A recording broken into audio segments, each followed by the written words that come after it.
Après 6 ans de travail intense et de planification rigoureuse, les jeunes scientifiques et ingénieurs émiratis, ici au centre spatial Mohamed bin Rachid de Dubaï, ont atteint l'étape tant attendue du décollage de la sonde Hope à destination de Mars. Cette première mission interplanétaire, entreprise par une nation arabe, est un moment historique et intense pour toutes les personnes impliquées.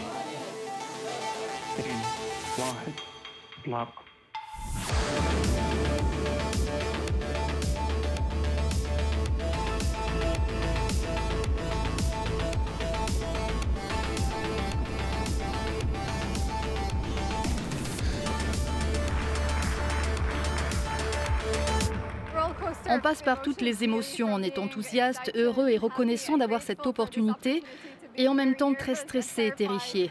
Mais il y a un sentiment qui domine, c'est l'espoir. On ne veut pas se réjouir trop vite, mais c'est difficile pour nous de cacher notre satisfaction. Cela fait 6 ans que l'on travaille sur cette mission. On vient de réussir le lancement, on attend la deuxième étape qui s'annonce cruciale. Après le soulagement suscité par ce décollage réussi, l'équipe se confronte à une série de moments décisifs, en commençant par la séparation de la sonde et de la fusée lancée à 34 000 km/h. 5 minutes après la séparation, nous allons déployer les panneaux solaires.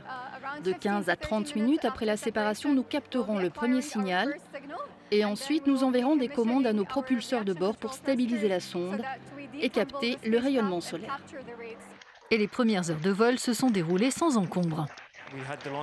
Nous avons procédé au décollage et à la séparation de la sonde et du lanceur qui a eu lieu environ 1 heure après le lancement.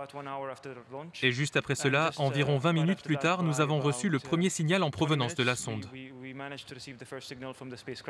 Même si elle a été développée à Dubaï, cette mission émiratie vers Mars n'aurait pas été possible sans une collaboration internationale. Au lieu de construire tout de A à Z, nous avons utilisé et loué des équipements disponibles à travers le monde. Au lieu de créer notre réseau de communication avec l'espace lointain, nous utilisons celui de la NASA. Nous l'avons connecté à notre salle des opérations à Dubaï. Nous avons acheté des services auprès de MHI, un groupe japonais qui lance des fusées. C'est très international et c'est la raison de notre succès.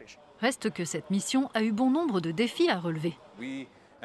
On anticipe les choses auxquelles on peut être amené à faire face en termes de risques et de calendrier, etc.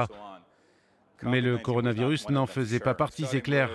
Dans ce contexte, on a dû transporter la sonde jusqu'au Japon plus tôt, environ 1 mois plus tôt que ce qui était prévu. Et rien que ça, c'était un grand obstacle que l'équipe a été capable de franchir. Quant aux défis scientifiques, la mission collectera des données qui seront mises gratuitement à la disposition de tous. La science, ce n'est pas quelque chose qu'une nation peut détenir. Et ce qui en fait toute la beauté, c'est que nous en bénéficions tous.